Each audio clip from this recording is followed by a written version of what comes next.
Você já quer entrar assim tão rápido? Ah, eu sou muito apressada. E aí, como é que Pontual. estão as coisas da pandemia? Tudo bem. Uma É? correria meio doida, mas diferente.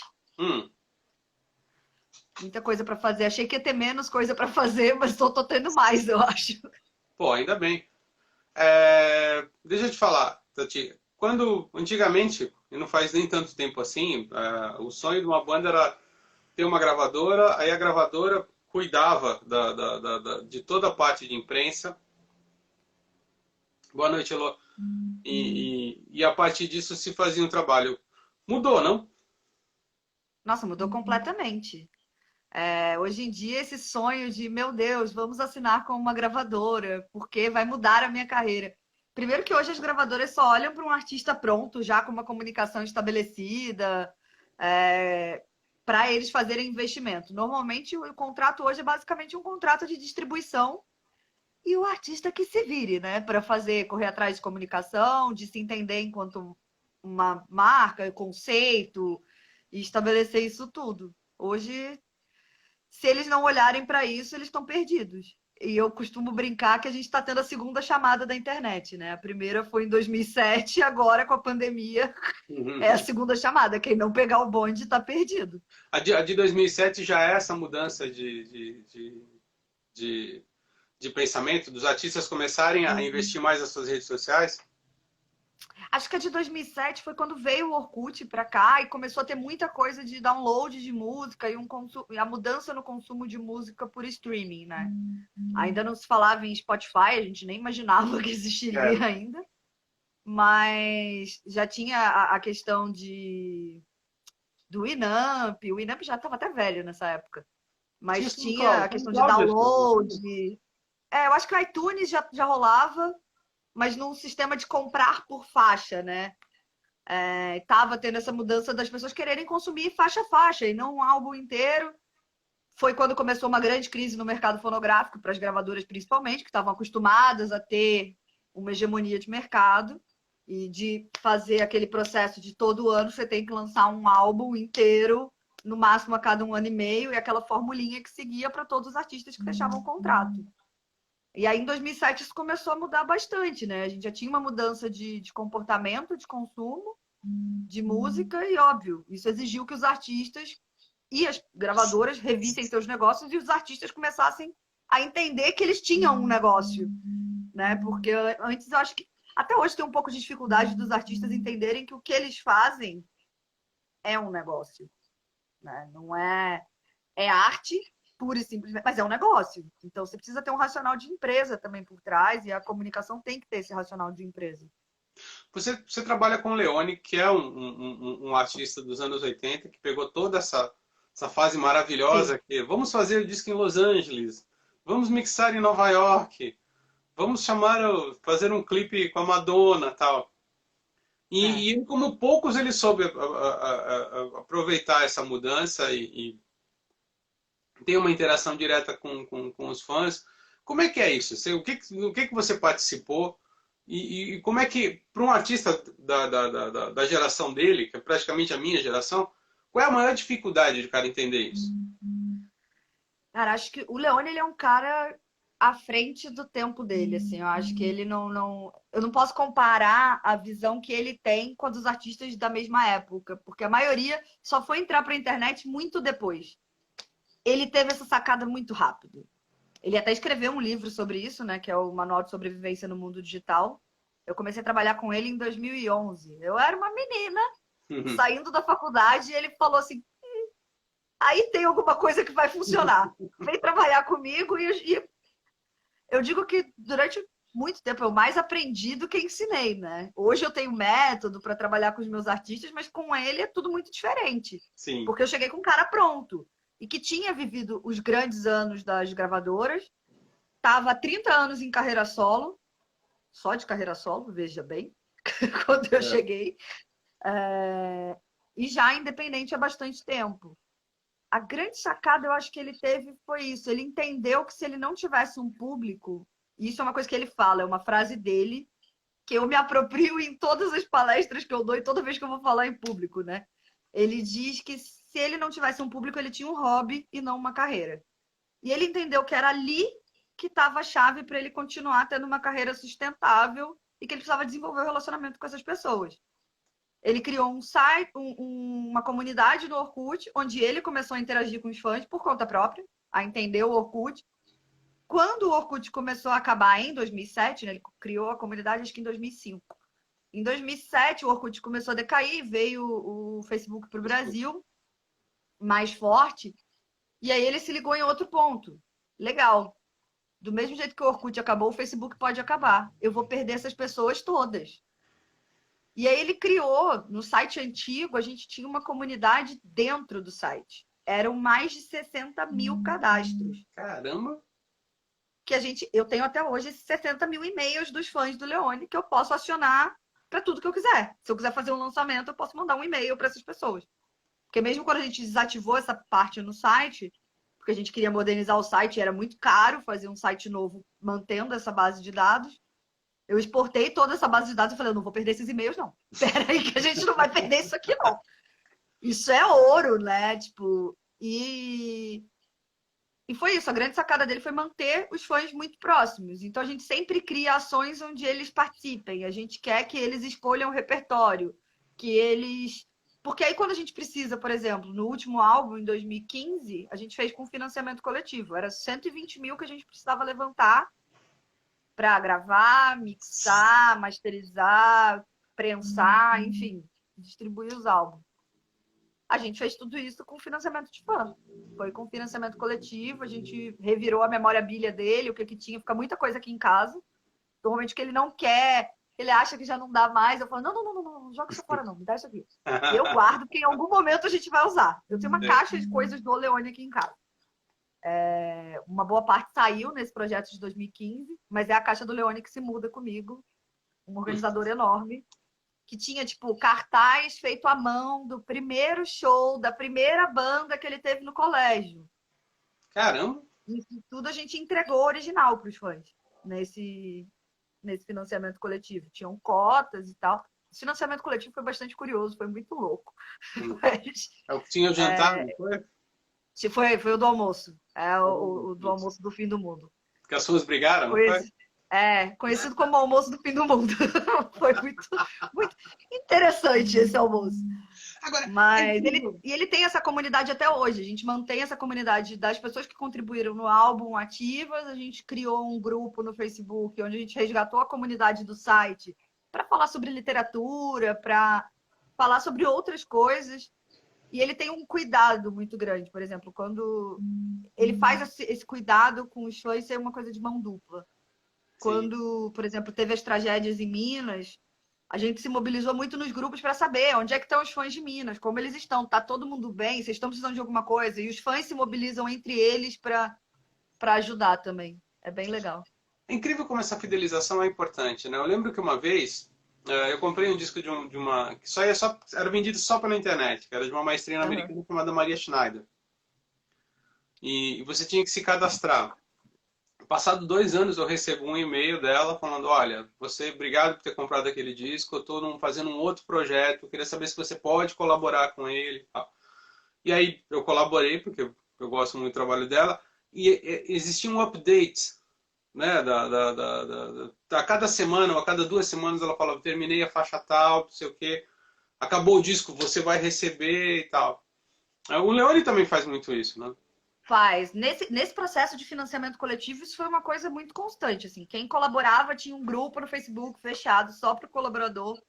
E a gente ia mostrando cada fase de gravação. Uma das cotas permitia que os fãs fossem para o estúdio acompanhar um dia de gravação do álbum. Teve uma que eles, inclusive, participaram do coro de uma das músicas. Quem estava no dia da gravação do coro participou do coro de uma das músicas também. Isso foi meio de surpresa, não era uma coisa que estava em cota. Era tipo, quem foi para o estúdio... E essa cota do estúdio foi uma coisa que os fãs pediram. A gente já tinha batido a meta, o CD já estava começando a processo de estúdio, eles falaram assim, poxa, a gente queria tanto ir para o estúdio, por que não abre uma cota? Que aí, de repente, a gente faz mais coisas, a gente vai só para o estúdio. É uma cota que não vai dar o CD, é só para a gente ir acompanhar a gravação. E aí rolou... Eles foram pro estúdio, foi muito legal, assim. Mas isso é uma coisa que a gente faz constante. Num projeto novo que ele lançou, inclusive amanhã sai o segundo single, que é o Hipopótamo Alado. É uma banda. O Leone está numa fase de lançar bandas. Ah, é? Nessa quarentena, eu vou te mandar muitas coisas sobre bandas novas. Muito bom. A gente lançou em junho, 24, eu acho. Foi uma sexta-feira de junho, a gente lançou o primeiro single do Hipopótamo Alado, que é um coletivo poético sonoro, diz eles, é a definição da brisa, com o Fabiano Calisto, o Lourenço Monteiro, que é o baterista que acompanha o Leone há muito tempo, e também é baterista do D2, da banda residente do Rock in Rio. É um músico e um produtor musical fantástico. E o Humberto Barros, que foi do Heróis também. Humberto foi e do aí Heróis? eles... Foi? Eu não sei, acho que eu vi, posso estar eu confundindo, mas acho que ele foi em algum momento. Ele em algum momento eu acho que ele foi do Heróis, que eu me lembro. Vagamente. Preciso confirmar essa informação. Agora, mas... e para um artista e aí novo?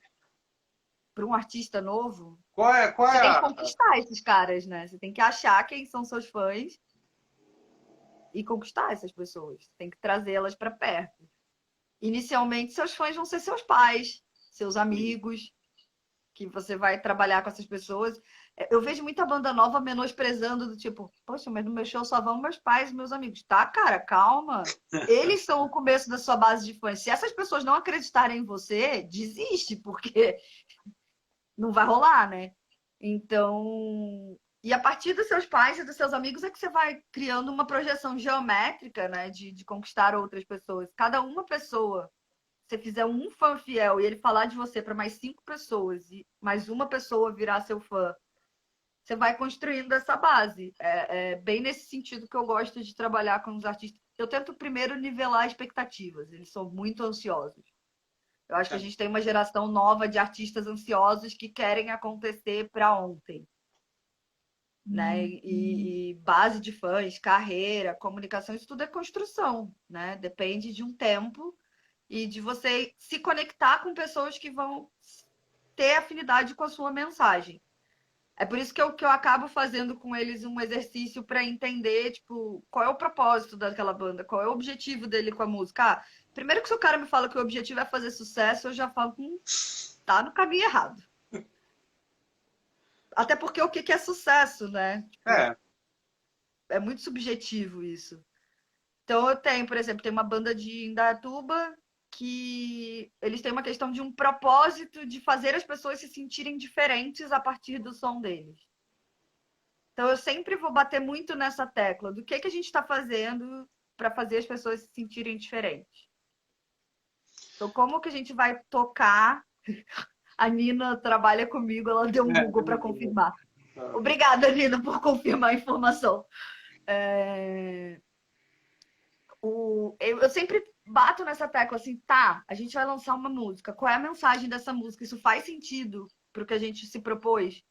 Durante a pandemia, a gente fez muita ação de caridade, de doar cesta básica, de ajudar a ONG de cachorro, de fazer todas as nossas ações de comunicação reverterem para uma coisa social, porque tinha a ver com o propósito deles. Tem uma outra banda que eu cuido que é mais política. É muito política, na verdade. É uma banda só de professores e com um discurso extremamente político.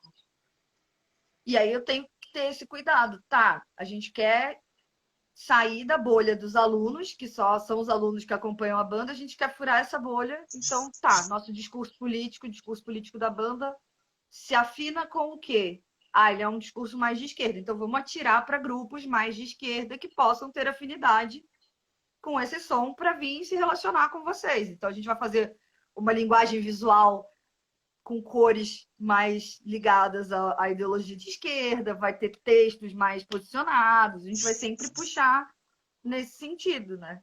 Tanto com apoio visual quanto de conteúdo. Agora, então, ou seja, não existe um caso que funcione para todo mundo. Cada caso tem que ser estudado. A fórmula mágica só existe no Harry Potter, não existe em outro, em outro contexto, não existe. Sei. Embora eu goste muito de Harry Potter, eu acho que como deu para perceber, não é uma vida real, assim, não existe, não tem jeito. Não dá para eu aplicar a mesma metodologia de trabalho, tipo, os mesmos passos de trabalho que eu tenho com o Leone e querer aplicar numa banda menor que fala de outras coisas, né? A Gâmbia, por exemplo, o Leone é extremamente politizado, se posiciona muito. A Gâmbia não quer se... Saúde. Desculpa. Não quer se posicionar. Então, assim, é uma banda que escolheu não levantar bandeiras. O que também já é levantar uma bandeira. Isso eu falei para eles, quando eles falaram assim, eu não quero levantar bandeira. Eu falei, vocês sabem que isso é uma bandeira, né? Sim. Só que, assim, eu deixo todo mundo ciente das consequências e das escolhas, sabe? Acho que tem que ter isso, tem que ter... Eu acho que falta consciência do que você está fazendo e não fazer por fazer. Eu tento trabalhar muito isso. E isso foi uma coisa que eu aprendi com o Leone. O Leone, ele é extremamente consciente da carreira dele. Mesmo nesse momento de pandemia que a gente está lançando uma sequência de textos onde a gente está explicando esse monte de banda que a gente está lançando. Mas foi porque ele começou a se ver produzindo coisas que eram muito diferentes da identidade dele enquanto artista individual, que ele estava fazendo um monte de parcerias que ele gostava, mas que eram diferentes. E nisso já são 2 bandas, né? Que é o Hipopótamo Alado e uma outra com o André Bujanra, que a gente vai lançar no mês que vem. Então, assim, ele entende muito a identidade dele, o propósito dele, o que é diferente, o que vai causar estranheza para os fãs, o que não vai, quais são as pretensões que ele tem com cada coisa. É muito consciente a carreira dele. Eu acho que é isso que eu tento passar, que eu aprendi com ele e eu tento passar para todos os meus artistas. Acho que se tem uma coisa que pode ser aplicada para todo mundo, é isso. Você precisa ter uma consciência muito grande da sua carreira, do seu trabalho, da sua mensagem, de quem você é e de onde você quer chegar. Porque aí você consegue nortear seus propósitos. Eu vi que tem A Lisa Calil pergunta quando você teve a oportunidade de ampliar seu roster, é isso? É roster, Lisa? Bom, então, antes... Fala de novo. Agora me diz uma coisa. Qual a importância das redes sociais na divulgação de um artista? Nossa, 200%. É? Hoje em dia, assim... Primeiro porque é a forma mais próxima que você consegue manter contato com seus fãs. Segundo, porque você consegue driblar uma questão de fronteira, né? Então você consegue eliminar fronteiras. Às vezes uma banda que tem tudo, que é de São Paulo, mas tem tudo a ver com o som que é mais consumido no Nordeste, não chegaria lá se não fosse a internet. Né? A carreira só é viabilizada por causa disso. E você tem muitas ferramentas, né? Você tem infinitas possibilidades de mídias, áudio, vídeo, live, gravação, estático, em movimento, enfim, você tem muitas coisas para explorar. Então, eu acho que hoje, se você não faz uma boa comunicação na internet, você não consegue ter sustentabilidade na sua carreira. Mesmo que você tenha um primeiro grande sucesso, você acaba virando, talvez, um artista de uma música só. Certo. Ou seja, por exemplo, eu tenho uma banda. Eu tenho primeiro que identificar quem é o meu público, né? E a partir disso começar a direcionar para esse público. Como é que funciona isso? Eu daria um passo atrás. Assim, antes de identificar quem é meu público, eu identificaria quem eu sou. Quem eu sou enquanto banda, enquanto negócio, né? Então, assim, qual é a mensagem que eu quero passar, qual é o serviço que eu quero oferecer, né? Eu costumo fazer uma analogia que todo artista tem muito a ver com a Coca-Cola. A Coca-Cola não vende refrigerante, ela vende um estilo de vida. Então, beleza, o que que você quer vender com a sua música? Você não quer vender a sua música, você quer vender uma mensagem. Qual é essa mensagem? Então, beleza, entendi qual é a minha mensagem, quem eu sou, show.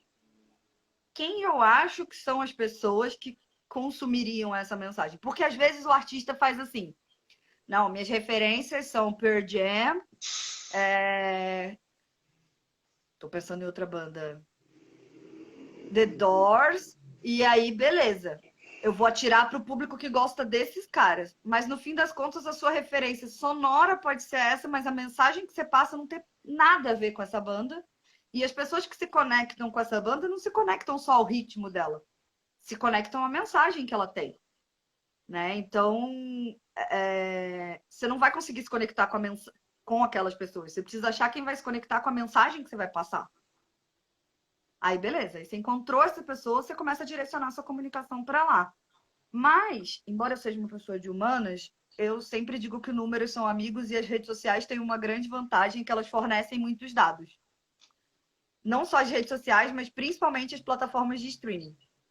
Porque outra coisa que eu falo também é que like não compra ingresso. Quem compra ingresso é quem está escutando sua música, não quem curte seus posts. Uhum. Então, eu tento entender quem é essa audiência que está ouvindo as músicas e consumindo esse conteúdo sonoro para poder produzir conteúdo para essas pessoas. Porque às vezes a gente acha que é um tipo de pessoa que é o nosso público, e conforme a gente solta as músicas, a gente vê que é uma galera completamente diferente que está ouvindo. E aí você tem que rever essa estratégia. O Arthur Oliveira Júnior pergunta: qual a melhor forma de direcionamento do Instagram para os vídeos do YouTube? E qual a atual importância do TikTok para os artistas da música? Espera aí, que agora vamos para a primeira parte da pergunta dele. A melhor forma de direcionamento do Instagram para os vídeos do YouTube. Isso. Você tem que pensar de acordo com o seu objetivo. O seu objetivo é ter visibilidade ou você quer ganhar dinheiro? Se você quer ganhar dinheiro, você vai publicar teaser no Instagram e conteúdo completo no YouTube. Sempre. Porque o YouTube é que te paga. O Instagram está começando agora a discutir monetização, a criar agora, em 2020, plataforma para monetizar. Então, assim, você precisa criar um fluxo dos seus usuários entre as redes que você tá, para todas elas crescerem juntos e você poder monetizar onde dá dinheiro, no caso do YouTube e as plataformas de streaming. Para o TikTok ele é uma rede que ele vem do Musical.ly, né? Então, ele é uma rede pensada para música. Ele é uma rede de música, muito mais do que de vídeos cursos engraçados. A gente brinca que é a rede de dublagens e dancinhas, mas é uma rede prioritariamente de música. Mas ainda é uma rede de músicas mais dançantes. Então, acho que vai depender, a importância do TikTok para um artista vai depender muito do ritmo, né? De como é a música dele. Um artista que toque MPB... Eu não vou conseguir fazer um challenge do Leone, gente. Não vai dar. Não tem. E assim, o cara tem para mais de 200 músicas. Eu não vou conseguir achar nessas 200 músicas uma que role fazer um challenge. Eu desafio vocês a me dizerem uma música que eu consiga fazer um challenge de Leone. Não dá. Nem só pro meu prazer, assim, não? Acho que vai ficar um challenge proibido para menores de 18. Pois é. Talvez não vai dar. Mas os artistas do funk é muito importante. Você já pensar no seu lançamento com um trecho mais marcante da sua música para lá. A galera do brega funk, o pessoal de arrocha, axé music, próprio pagode, sertanejo. Tem muita coisa lá que dá para rodar nesse sentido. Sim. Mas eu sempre falo para os meus artistas que eles não podem deixar de olhar para o TikTok. Independente do ritmo agora não está sendo... não se encaixar ali, é uma plataforma ainda muito nova e que, como ela foi muito pensada para música, é um lugar que a gente não pode deixar de ficar de olho. Sim. Porque em algum momento pode ser que vire a chave muito rápido e a gente precisa entrar ali. Então tem que saber usar, mexer. Obviamente, eu não pedi para o Leone usar, mexer. Quem usa e mexe sou eu, para tentar entender como eu vou enfiar ele ali.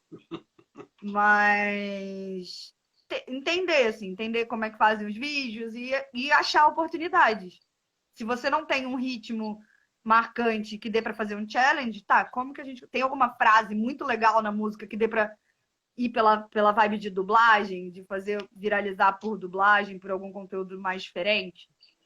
É uma das redes que você tem que ficar de olho. Tá. Muito, sim. Lisa Calil pergunta: quando você teve coragem ou certeza de ir em frente com o negócio de redes sociais para a música? E qual é o turning point do business da música na internet? Cara, quando eu tive coragem, é engraçado essa história, né? Eu trabalho com música há 10 anos, desde que eu saí da faculdade, justamente com o Leone. Eu fiz o meu TCC sobre música livre e direito autoral, conheci o Leone e daí fiquei. Mas quem pagava minhas contas sempre foi uma vida em agência de comunicação e marketing, atendendo grandes marcas, já atendi governo, já vendi alma pro diabo. né? E meu último cliente era o Mercado Livre, era um cliente enorme, que eu estava muito bem, eu era exclusiva da conta, eu estava muito tranquila. Mas a tranquilidade estava me incomodando e a música cada vez mais ganhando espaço na minha vida. Eu acho que quando eu senti, acho que foi uma coisa muito interna, assim. Eu estava, sempre me falavam, desde muito nova, você devia abrir sua agência, você devia trabalhar só com isso. Eu sempre falava assim, não, música não dá dinheiro. Eu falava assim, eu não vou conseguir pagar boleto com música, vocês estão bem doidos. Não, vou ficar com música só no meu plano B, não precisa. Leone é meu freela fixo, tá show. Só que aí, quando eu mudei para São Paulo em 2003, eu comecei a circular mais no mercado de feiras. Eu sempre tive muito na música com show, fazendo a comunicação pontual de alguns artistas, mas eu nunca tinha ido para música como mercado, né? Então, quando eu vim para São Paulo, que eu comecei a ir na Expo Music, comecei a frequentar esses eventos, inclusive como palestrante, aí eu falei, não, pera, tem uma coisa aqui. E aí fui indo nessa de. Mas ainda tinha muito medo. Eu acho que eu demorei para ter uma maturidade pessoal mesmo, assim. Isso chegou em janeiro do ano passado, que eu falei assim: beleza, vou transicionar e sair, tirar a música do meu plano B, mudar para o meu plano A e viver exclusivamente com isso. E aí, em abril, eu criei a minha empresa, dei um nome para o trabalho que eu já fazia há muito tempo. E a minha ideia era que eu só saísse da agência que eu trabalhava em abril desse ano. O Sérgio já sabe que essa parte não aconteceu, porque em junho do ano passado eu pedi demissão, porque foi quando eu vi, eu tinha fechado contratos que eu precisava fazer reunião semanal, e eu falei assim, cara, como que eu vou fazer reunião semanal se eu trabalho em outro lugar? Eu tô fumada, eu tô muito doida. E aí eu chamei meu chefe para conversar, eu falei assim, então, eu tinha saído de férias e me dei conta disso, né? Eu saí de férias e realizei isso na minha cabeça. Aí eu voltei de férias, chamei meu chefe e falei assim, então, você sabe que eu sempre trabalhei com música, né? Ele, não, sei e tal. Pois é, acontece que a música está ganhando um espaço um pouco grande e esse espaço está comendo um espaço que era seu e não vai ser mais. E aí eu pedi para sair, fiz a parte de aviso prévio, enfim, toda a parte burocrática, e desde agosto eu tô só por conta da música. Eu acho que tem muita frente de negócio, assim, respondendo a segunda parte da pergunta, eu acho que ainda tem muita dificuldade da sociedade e dos artistas entenderem a música enquanto negócio e que tá tudo bem arte ser negócio, não tá, ninguém tá sucateando, desvalorizando sua arte, pelo contrário. E a partir do momento que todo mundo entender isso, a gente está já num processo desse entendimento da música como negócio, tem muitos esforços acontecendo no mercado para isso, para promover esse entendimento e essa profissionalização. Quando você olha isso como um negócio, você começa a ver milhões de frentes de atuação. Eu, com a parte de comunicação, muito trazendo, inclusive, muito do que eu aprendi no meu período de agência, então eu não jogo fora essa experiência, foi extremamente válida e eu aplico muita coisa que eu aplicava no Mercado Livre nos meus clientes hoje. Né? Então eu tento, acho que é esse olhar, assim, foi um período de maturidade e eu começar a entender que, pera, é igual a qualquer outro mercado. Tem os setores, tem as pessoas, tem cada um com a sua função, e se a gente azeitar essa engrenagem, ela vai funcionar. A gente tem dois casos de uso de rede social que são exemplares, assim.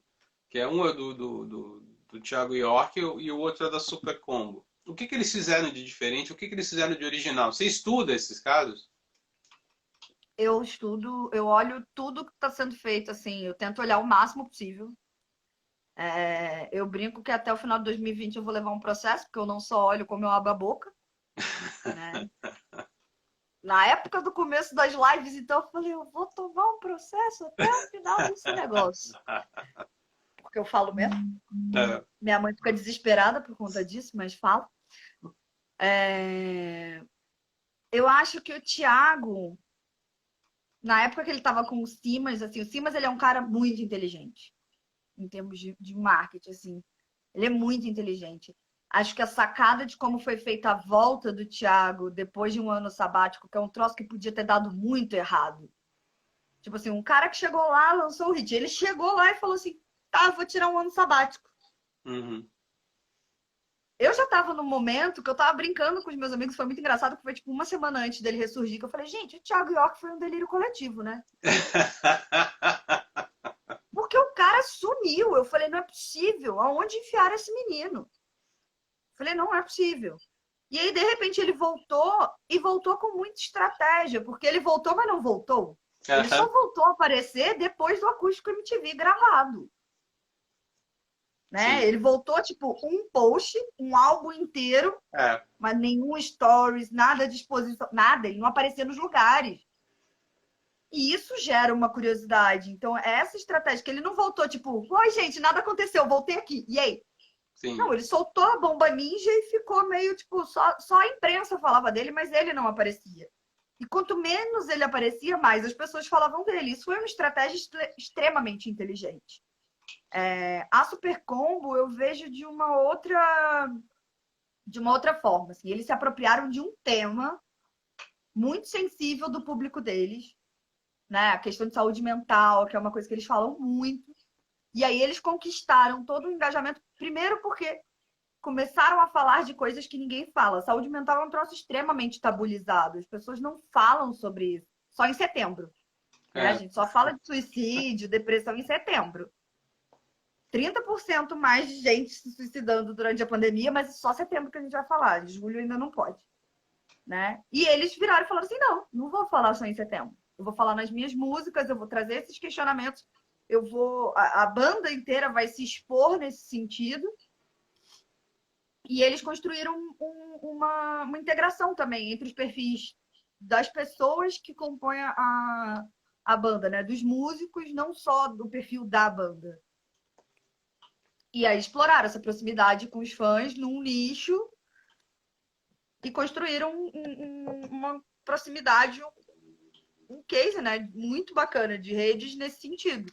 De explorar um assunto, encontrar o seu público nesse assunto, gerar empatia, ter empatia e estabelecer o vínculo a partir disso. O Arthur de novo te pergunta: o Thiago York tem uma linguagem bastante cuidada. Isso ajuda ou prejudica a comunicação dele com o público jovem? Com um público mais jovem, eu acho que tem duas coisas. Assim. O Thiago York, ele é um cara que ele canta bem e ele é bonito. E eu não vou dizer que isso não conta. Ah, Conta, especialmente com o público jovem. As pessoas olham, o cara é bonito, canta bem, legal. Pronto, ele já tem meio caminho andado ali. Nessa brincadeira. E aí, essa linguagem muito cuidada e muito misteriosa dele gera muita curiosidade. Eu acho que. E gera, de certa forma, empatia. O jovem é uma galera que está se questionando e está se descobrindo. E aí eu acho que esse processo dele, ele é sempre um cara que fala muito calmo, né? Ele está sempre no mesmo tom de zen, voz, né? ele não oscila. É aquela coisa, a vibe pé no chão, a coisa com uma decoração suave, a casa, sempre vou sentar no chão. É uma mensagem muito calma e muito próxima. Eu estou muito aqui para conversar com vocês e para vocês fazerem parte da minha vida. Uhum. E Eu acho que isso, na verdade, aproxima ele. ele fazia muitas ações nas redes sociais, né? Eu lembro que teve aquela chamada que ele ia fazer um clipe na Avenida Paulista. Aí ele jogou jogou acho que no Facebook dele e causou um pequeno tumulto para fazer o clipe lá. Sim. Ele sabe o potencial que ele tem e o público que ele conquistou. E como ele consegue manipular isso. É muito cruel, é uma linguagem um pouco publicitária e cruel, essa questão de que você manipula as pessoas, mas é o que você faz. No É, caso, eu. É. No caso, sou eu a pessoa que manipula os outros. Com essa carinha de criança fofa, eu sou a pessoa que manipula os outros. Mas é isso, porque você lida com as emoções das pessoas, fideliza e você vai levando ela para onde você quer. Você sabe o potencial do que o seu público pode causar. E isso em qualquer tamanho de público que você tenha. Eu sei os problemas e os problemas controlados, os não controláveis que o público do Leone pode causar. Sei os problemas controláveis, não controláveis que o público da Cabaré pode causar, que o público da Gâmbia. Então, assim, eu sei o que eu posso tirar de cada público dos meus artistas. E se eu quiser Ah, eu preciso fazer um clipe, eu preciso dessa sensação de tumulto. Eu vou jogar com isso. Uhum. De novo, é a questão da consciência. A pessoa tem consciência do seu trabalho, consciência do seu público, né? Tati, eu lembro quando... Eu estou vendo fãs do Leone entrando. Ah, é? Quando a gente se conheceu na palestra, você falou uma coisa muito interessante, que era assim, as maneiras diferentes que você tem que se comportar no Twitter, no Facebook, no Instagram, e como é que é isso? Tá, cada rede ela tem um perfil, né? Ela tem um propósito. Ela foi criada com uma intenção. Então, o Twitter ele tem uma questão de, eu brinco que o Twitter é o pátio de hospício. Para mim é minha rede preferida porque eu não preciso interagir com pessoas. Então, eu posso porque ele é uma rede pensada para interagir com assuntos. Você não precisa ter uma rede de conta. Você segue algumas pessoas, mas você interage muito mais com os assuntos do que com as pessoas em si. Então, o Twitter você tem várias liberdades, por exemplo. O Twitter não tem censura de fotos, então as pessoas que trabalham, por exemplo, com nu artístico, os artistas que exploram sexualidade nus de uma forma diferente, que no Instagram são barrados, no Facebook são barrados, no Twitter não são, né? O Twitter ele é muito mais livre e uma terra meio sem lei. Então, ao mesmo tempo que você vai ver coisas de arte muito bonitas, você vai ver vazamento de nude das pessoas, o que não é bacana, né? Mas você tem essa liberdade de se conectar com assuntos, não necessariamente de fazer amizades com pessoas e de manter esse relacionamento. Então, no Twitter você pode ser muito mais solto. Acho que você não pode ser uma outra, não é uma outra personalidade. É o que você, até onde você pode ir em cada rede. A sua personalidade é uma. Teve uma conhecida minha que é a diretora de marketing da OneRPM, a Yasmin. Ela usou uma vez uma analogia sobre identidade de marca, de identidade artística, falando que o artista ele tem que ser uma cebola. E para mim foi genial essa analogia que ela fez. É tipo Shrek. E que ele tem camadas, a cebola tem camadas, mas ela ainda é uma cebola. Não importa se é a camada aqui de fora ou se é o miolinho, ela é uma cebola inteira. Então você continua sendo uma cebola em todas as redes sociais, só que no Twitter você vai na parte de fora da cebola. No Instagram você vai mais para o meio. Você tem esses comportamentos de camadas, né? Então no Twitter você está muito mais solto. Acho que no Instagram você tem que ter um apelo estético mais forte. Então você tem que pensar cenário, você tem que pensar a qualidade da imagem que você vai postar. Muito mais do que o texto, a imagem é muito mais impactante no Instagram em todos as ferramentas que o Instagram proporciona, né? Seja feed, stories, reels, IGTV. A imagem, seja ela estática ou em movimento, é muito mais importante. No Facebook, o assunto é muito importante porque você tem que tocar pessoas ali. Né? O Facebook ele é a essência da rede social. Você está se relacionando com pessoas, né? Já no YouTube, você tem uma questão de movimento. Os vídeos têm que se mexer. A gente até está num grupo que essa semana perguntaram para a gente: o que é melhor, uma imagem estática ou lançar um vídeo? Eu falei: se tivesse mexendo, é melhor. Não precisa ser um videoclipe, mas você mexe alguma coisa. É melhor. Mas se não tiver jeito, uma capa estática com o áudio funciona. Mas vai funcionar menos do que se tiver movimento. Porque as pessoas ali estão predispostas a consumir movimento. Né? Então, eu acho que é entender o que a pessoa que entra naquela rede social está buscando. E, de novo, a questão do TikTok. Não adianta eu pegar e botar um challenge de garotos, porque não vai ter. Não vai ter sentido. Não vai ter a dancinha ou uma dublagem legal nesse sentido. Né? Então, não dá para explorar uma camada da cebola do Leone, por exemplo, ali no TikTok ainda. Sim. Mas não é uma rede que eu vou esquecer, né? As redes sociais são importantes na hora de marcar show, não? Ou é muito mais aquela fidelização da qual a gente estava falando? Eu acho que hoje os contratantes estão olhando muito para feed de Instagram. Eles olham números de Instagram, principalmente, e o feed. Eu costumo, inclusive, dizer que o feed a gente não organiza para fã. Stories é para fã e feed é para contratante. Mas, principalmente, olham quantidade de ouvintes no Spotify. Então, você precisa ter um trabalho para aumentar Você precisa ter por dois motivos. Um, porque te dá dinheiro, então você precisa aumentar porque aquilo ali te remunera de alguma forma, né? E dois, porque é por onde os contratantes olham. Eles olham bastante, assim, números de Instagram hoje e números de Spotify. Então, Principalmente então, Spotify, mas o streaming de uma forma geral tem que ser olhado. pois é, eu tive com o Arthur Fitzgibbon da OneUpM e ele fala, e ele é um pouco crítico em relação às playlists, né?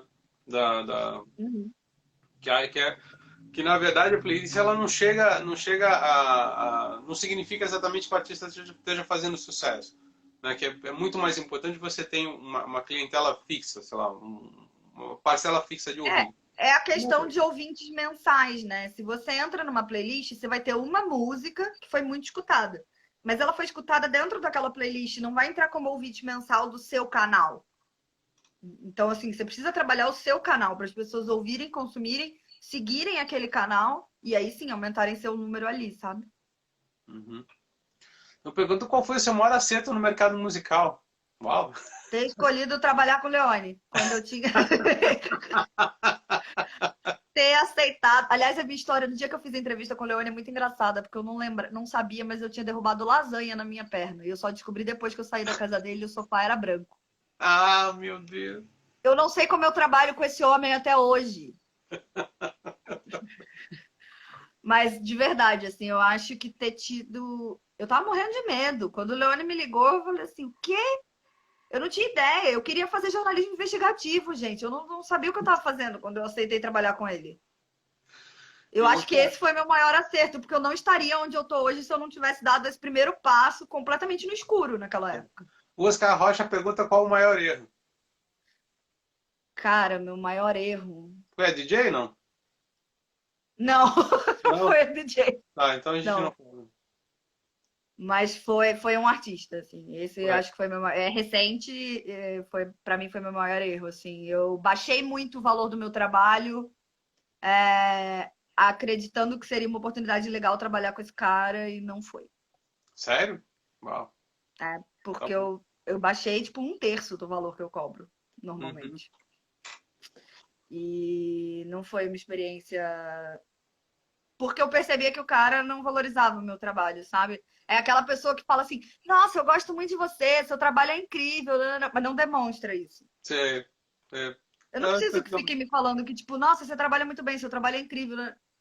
Não, mano, confia no que eu tô fazendo e isso pra mim tá demonstrando que o meu trabalho é legal. sim. Que você confia de fato, mas não rolou com essa pessoa. Assim. É, Foi eu uma acho que pessoa tem até uma que eu encerrei validade. recente. É, agora, tem uma coisa que a gente já comentou isso nas listas de discussões, por exemplo. O artista se alia a uma gravadora e ela detém a exclusividade do clipe dele, joga no canal dela e ela não bomba a artista, ela bomba o YouTube da gravadora, né? Isso tem muito. Tanto gravadoras grandes, selos menores, produtoras. Eu já recebi pedido de orçamento de artistas que, porque eu tenho 60 mil views. Eu falei, aí eu entro no canal da pessoa, tem tipo 20 inscritos. Eu falei, aonde você tem 60 mil views, amor? Eu não tô entendendo. No canal tal. Eu falei, é por isso que a sua carreira não vai pra frente, linda. Porque você tá jogando num canal que já tem 600 mil inscritos, é óbvio que você vai conseguir 60 mil visualizações. Qualquer coisa que publique ali. Então, eu acho que essa jogada que essas empresas e as gravadoras acabam fazendo, não é nenhuma questão de que favorece o canal delas, mas eu acho que é um pouco sacanagem com o artista, sabe? Porque você sabe que você não está gerando público para aquele artista, você está conquistando números que você conquistaria com absolutamente qualquer coisa que você publicasse naquele canal, que já é enorme. E aí você não está ajudando esse cara a construir o público dele. Então, isso para mim é uma das maiores brigas. Eu tive poucas oportunidades de trabalhar com artistas que estavam com contrato assinado com gravadora, né? Tive poucas experiências. Eu sempre trabalhei muito mais com o mercado independente. Mas isso me tira do sério, porque eu falo assim, tá, o cara nunca vai trabalhar o canal dele, nunca vai construir. Hoje em dia o YouTube é uma rede social, não adianta você só fazer um repositório de clipes ali. Você tem que pensar conteúdo. Cara, eu edito vídeo uma vez por semana pro Leone. Porque a gente inventou. Na verdade, eu e o Leone, a gente é um pouco desocupado das ideias, especialmente na quarentena. Cada vez que alguém começa uma mensagem com eu tava pensando, eu sei que a gente vai estar inventando merda. Sou eu e ele, assim. Sempre um manda pro outro assim, eu tava pensando. Eu falei, pronto. Lá vai a gente inventar. Foi assim que eu fiz um clipe colaborativo no começo da quarentena. Eu falei, você tava pensando que a gente podia dar missões para os fãs e eles mandarem vídeos e depois eu edito. Achei que ia ser mole. Eu falei, eu edito. Bobagem, me ferrei. Mas ficou ótimo, eu gostei do clipe. Era de uma música bem antiga dele e tal, mas que tinha tudo a ver. Sei. E aí acabaram surgindo outras coisas, assim. Acho que juntou duas mentes muito inquietas. A minha e a dele, a gente fica surtando os dois no WhatsApp. Nos teus estudos de mercado, qual é o caso que você acha o caso mais impressionante? Assim, o caso que você estuda e fala assim, não, esse cara fez tudo certinho. Nossa, eu vou dar um caso polêmico agora, assim. Vamos lá. Porque para mim o caso que eu estudo não é que fez tudo certinho. Deu certo, mas podia ter dado muito errado e ainda tá ali no limite de dar errado. É a Anitta. A Anitta, para mim, ela fez o inimaginável, porque ela era MC Larissa da Furacão 2000. Eu sou do Rio, então, assim, cara, ela era da Furacão, periférica, cantando funk, proibidão e tudo mais. E, de repente, ela fez isso aqui. E ela apostou numa estratégia muito arriscada de branding no começo, que era a estratégia da polêmica. Então ela dava entrevista dizendo que não sabia quem era Beyoncé. Quem em sã consciência não sabe quem é Beyoncé? Gente, a minha mãe sabe quem é Beyoncé. Não dá pra não saber. Acho que meu avô sabe quem é Beyoncé. Então, assim, né?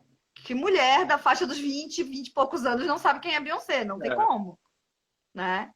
E aí ela dava essas entrevistas muito polêmicas e começaram a falar, porque era claramente muito inspirado na Beyoncé e na Rihanna, e ela dizendo que não sabia quem era. Daí ela, com essa construção de polêmicas, ela foi profissionalizando e ela teve para mim a sacada mais genial. Ela resolveu entender como que as plataformas, as redes sociais funcionavam.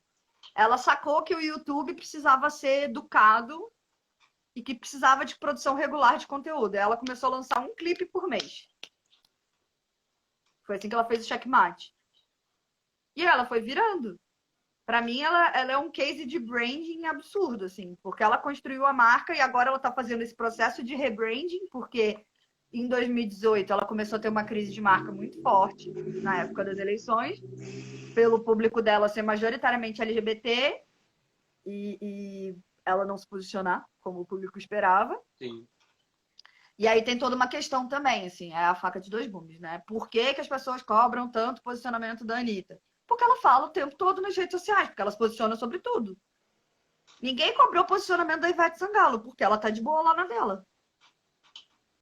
Então, assim, é uma questão de identidade. Ela criou um perfil de falar o tempo todo, então as pessoas querem saber o tempo todo o que ela pensa. Mas é curioso E que aí a ela arrumou um problema, né? foi chamada, assim, foi intimada pela própria Anitta, né? Para postar ele não e para se posicionar. Mas aí ela fez isso num momento onde ela já tava com a corda no pescoço e ela falou assim, vou distribuir a lama.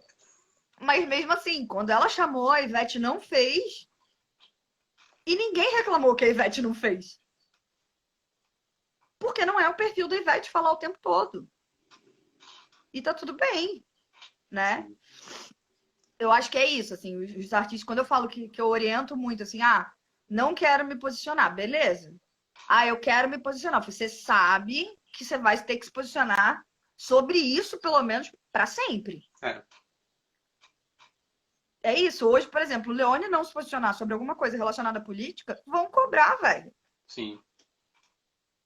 Ele é um cara politizado e que se posiciona muito, e que se posiciona com base, que faz textão mesmo. Se ele não se posicionar, vai dar bosta. Sim. Né? Então, assim, é uma coisa que a gente até tentou ficar mais low profile. Ele me promete todo começo do ano que ele vai parar de brigar na internet, mas isso não acontece. Eu já deixei pra lá. A Anitta, ultimamente, tem feito posts mais políticos, né? Tem feito lives. É um processo de rebranding que ela tá fazendo, claramente. Que tentou ser... que quase teve um problema com o rompimento dela com o Léo Dias. Sim.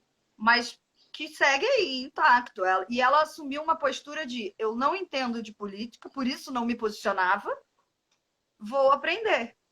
E aí ela tá usando esse discurso para começar a se posicionar politicamente. Mas isso tudo é pensado, isso não é de ingenuidade, isso tudo é marketing extremamente estruturado. Podem falar o que for, gente, podem gostar ou não da música dela, mas ela é muito inteligente. Ela é muito inteligente.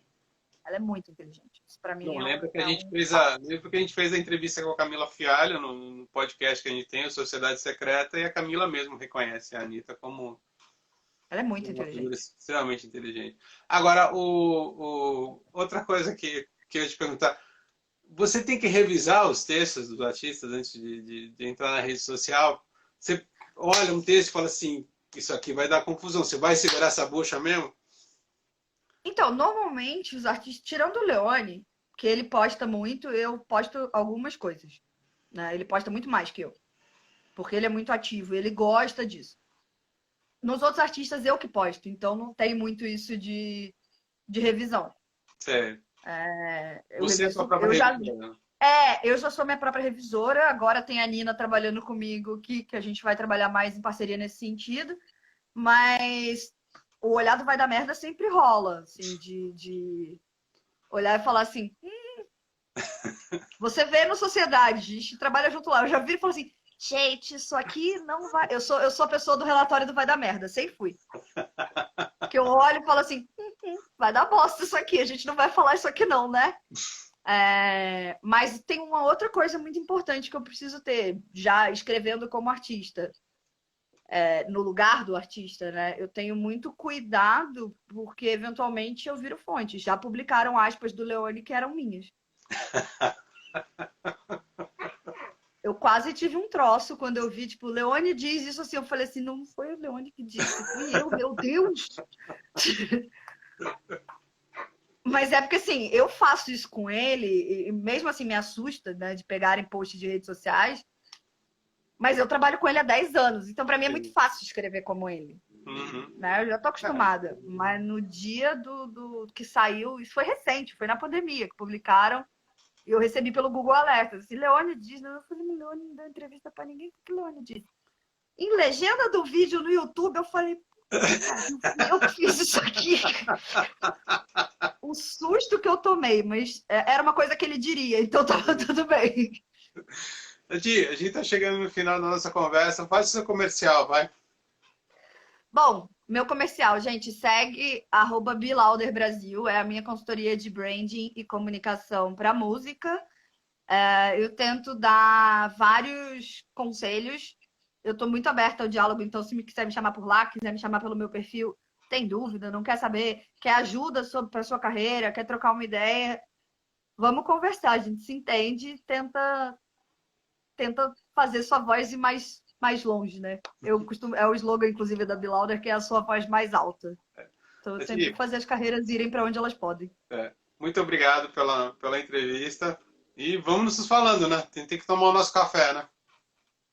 Vamos tomar um café virtual enquanto essa coisa não passa. A gente Mas marca aqui, depois. eu faço um café em casa, você faz um aí, a gente toma. Combinado. Um beijo. Tá bom? Beijo, obrigada. Ok, tchau.